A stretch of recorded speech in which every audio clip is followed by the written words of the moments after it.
3।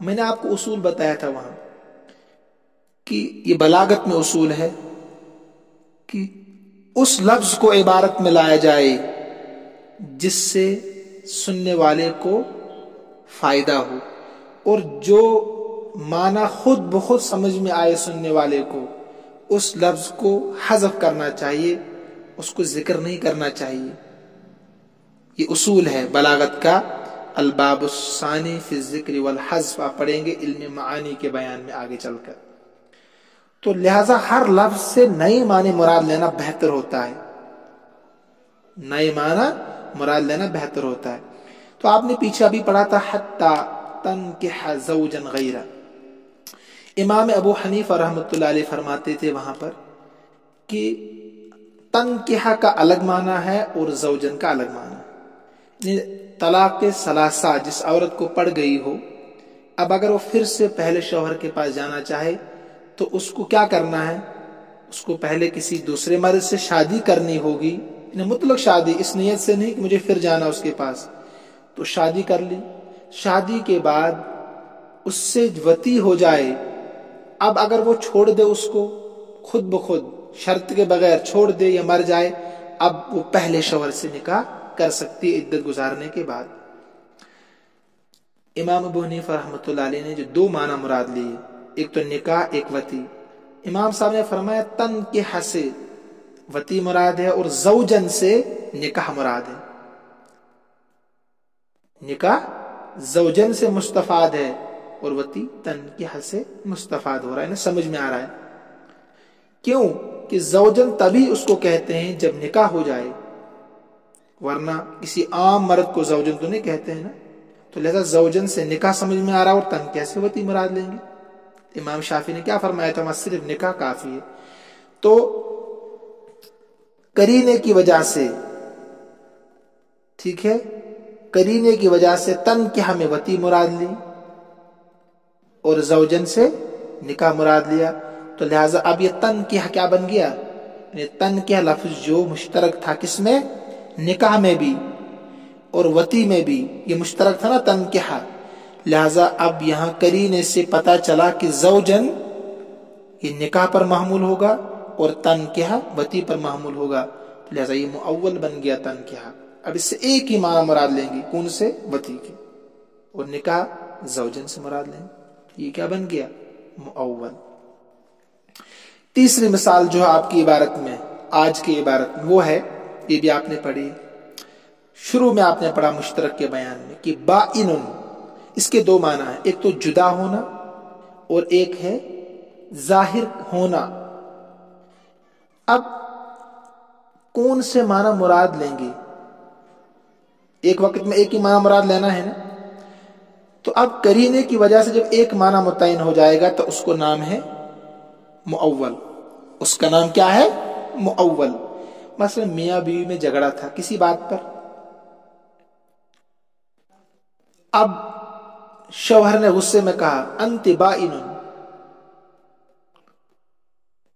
تو مفتی قاضی فیصلہ کرے گا کہ غصے میں جب اس نے یہ کہا انت بائن، اس کا مطلب ہے کہ یہ طلاق دینا چاہ رہا، وہ اس کو کہہ رہا انت طالقن، انت طالقن، لہذا اب اس کو طلاق بائنہ پڑے گی، طلاق بائنہ پڑے گی۔ یہ طلاق کا تذکرہ گویا کہ ہو رہا ہے، تو تذکرہ طلاق اس بات کا قرینہ ہوگا کہ بائن کو طلاق کے معنی کے ساتھ مؤول کیا جائے، تو لہذا عورت پر طلاق واقع ہوگی۔ یہ قرینہ ہے کہ غصے میں تذکرہ طلاق بھی چل رہا تھا کہ اگر تو نہیں باز آئے گی تو یہ طلاق دے دوں گا میں، تو پھر اس نے ایک دم کہا انت بائن، تو تذکرہ طلاق ہو رہا تھا، تو یہاں قرینہ یہ ہے کہ اس سے طلاق ہی مراد ہوگی۔ تو اب یہ بائن یہاں مؤول ہو گیا کس کے ساتھ؟ طلاق کے ساتھ، ٹھیک ہے۔ الفاظ کنائی ہے یہ بائن، الفاظ صریح ہے انت طالق، اس میں تو نیت پوچھنے کی ضرورت نہیں پڑے گی۔ کوئی آدمی بیوی سے کہتا انت طالق تو اس کو طلاق پڑ جائے گی، اگرچہ وہ کہیں میں مذاق کر رہا تھا، کیونکہ صریح الفاظ جو ہوتے ہیں اس میں نیت کی ضرورت نہیں پڑتی ہے، نیت کا دار و مدار اس پر نہیں ہوتا ہے۔ لیکن کنائی الفاظ میں ایک تو نیت کی ضرورت پڑتی ہے یا کرینا دیکھیں گے بات کس پر ہو رہی تھی، گفتگو کس کے متعلق ہو رہی تھی، اسی کا حکم بھی لاگو ہوگا۔ تو یہاں بائن تذکرہ طلاق میں استعمال ہوا ہے، غصے میں استعمال ہوا، طلاق کا تذکرہ ہو رہا تھا، لہذا یہاں مراد لیں گے طلاق ہی۔ تو اب یہ طلاق کے معنی کے ساتھ مؤول ہو جائے گا۔ مجھے امید ہے کہ آپ سمجھ گئے ہوں گے یہ سبق انشاءاللہ الرحمن۔ اب آپ عبارت کا ترجمہ دیکھیے، بہت ساری اور بھی چیزیں ہیں، اگر میں آپ کو بتاؤں گا تو آپ زیادہ کنفیوز ہو جائیں گے، لہذا جتنا میں بتا رہا ہوں اتنا ہی آپ یاد کریں اچھے سے، انشاءاللہ اس سے فائدہ ہوگا آپ کو۔ باقی چیزیں آپ خود بھی پڑھیں گے آگے بڑی کتابوں میں۔ عبارت کا ترجمہ دیکھیے صفحہ نمبر 16 پر۔ وَمِثَالُهُ فِي الْحُكْمِيَّاتِ، اور مؤول کی مثال حکمیات، حکمیات کا معنی ہے یعنی احکام میں، یعنی احکام میں، ما وہ ہے، ما کا ترجمہ وہ ہے، قلنا جو ہم نے کہی، کیا؟ اذا اطلق الثمن فی البیع، جب مطلق رکھا قیمت کو، ثمن کہتے ہیں قیمت کو، دینار اور درہم میں جو لین دین ہوتا ہے اس کو ثمن کہتے ہیں قیمت کے بجائے، جب قیمت کو مطلق رکھا، ثمن کو مطلق رکھا، فی البیع تجارت میں، اس کی مثال میں نے بتائی، ابھی کتاب خریدنے گیا تھا میں۔ اذا اطلق الثمن فی البیع، قیمت کو مطلق رکھا بیع میں، کان علی غالب نقد البلد، تو وہ ثمن قیمت شہر کے سکائے رائج پر محمول ہوگا۔ غالب نقد البلد کا مطلب ہے، غالب نقد البلد شہر کے سکائے رائج پر محمول ہوگا۔ نقد کے معنی سکہ، رائج کے معنی، غالب کے معنی رائج، البلد کے معنی شہر۔ اب پورے کا ترجمہ ہوگا تو وہ قیمت شہر کے سکائے رائج پر محمول ہوگا۔ وذالک بطریق التاویل، اور یہ جو شہر کے سکائے رائج پر محمول ہوگا، یعنی یہ تعین جو ہوگی، اور یہ تعین بطور تاویل کے ہے، بطور تاویل کے ہے، جو میں نے آپ کو سمجھا دیا، جس کا نام ہے مؤول۔ اور اگر شہر ولو کانت النقود مختلفتا، اور اگر شہر کے اندر نقود یعنی رائج سکے مالیت میں مختلف ہو، ولو کانت النقود مختلفتا، اور اگر نقود یعنی رائج سکے مختلف ہو، کس میں؟ مالیت میں مختلف ہوں، جسے میں نے بتا دیا آپ کو، یعنی 16 آنے والا بھی چل رہا ہے، 20 آنے والا بھی، 12 آنے والا بھی چل رہا ہے، اب کیا ہوگا؟ اسی کو کہا وَلَوْ كَانَتِ النُّقُودُ مُخْتَلِفَةً فَسَدَ الْبَيْعُ، تجارت ہی، بیع ہی فاسد، ختم۔ کیوں؟ لما ذکرنا، اس وجہ سے جو ہم نے کہا، جو میں نے آپ کو سمجھا دیا، ٹھیک ہے۔ وَحُمِلَ الْأَقْرَاءِ، یا وَحَمْلُ الْأَقْرَاءِ، دونوں طریقے سے پڑھ سکتے ہیں، وَحُمِلَ الْأَقْرَاءُ بھی پڑھ سکتے ہیں، وَحَمْلُ الْأَقْرَاءِ عَلَى الْحَيْضِ، دوسرا مسئلہ، اور محمول کرنا حیض پر قروء کو، وحمل الأقراء، اور قروء کو محمول کرنا حیض پر، وحمل النکاح، اور نکاح کو محمول کرنا علی الآیت، آیت کے اندر، وتی پر، ٹھیک ہے۔ وحمل الکنایات، اور کنایات کو محمول کرنا، کنایات کا مطلب ہے اگر کسی نے بیوی سے کہا انت بائن، اس کا مطلب ہے وحمل الکنایات، بائن کنایہ لفظ ہے اور طلاق صریح لفظ ہے، اور کنایات کا محمول کرنا حال مذاکرت الطلاق، مذاکرہ طلاق کے وقت، علی الطلاق کے طلاق پر، 3 چیزیں ہو گئی نا، قروء کو محمول کرنا حیض پر، نکاح کو محمول کرنا، انہیں تنکح لفظ کو، نکاح سے مراد ہے تنکح لفظ کو محمول کرنا آیت میں وتی پر، وہ حمل الکنایاتی، اور کنایات انہیں لفظ بائن کو محمول کرنا مذاکرہ طلاق کے وقت، حال کا ترجمہ علی الطلاق کے طلاق پر، من حاذل قبیل، من حاذل قبیل، اسی قبیل سے ہے، انہیں تاویل کی قبیل سے، انہیں مؤول بنانے کی قبیل سے ہے۔ یہ سب چیزیں آپ کی پڑھی ہوئی تھی، ان 4-5 مثالوں میں اور مزید وضاحت آپ کے سامنے آ گئی ہے۔ تو مجھے امید ہے کہ آپ سبق سمجھ گئے ہوں گے۔ اللہ رب العزت ہم سب کا حامی و ناصر ہو۔ اللہ رب العزت ہم سب کو اپنے امن و امان میں رکھے۔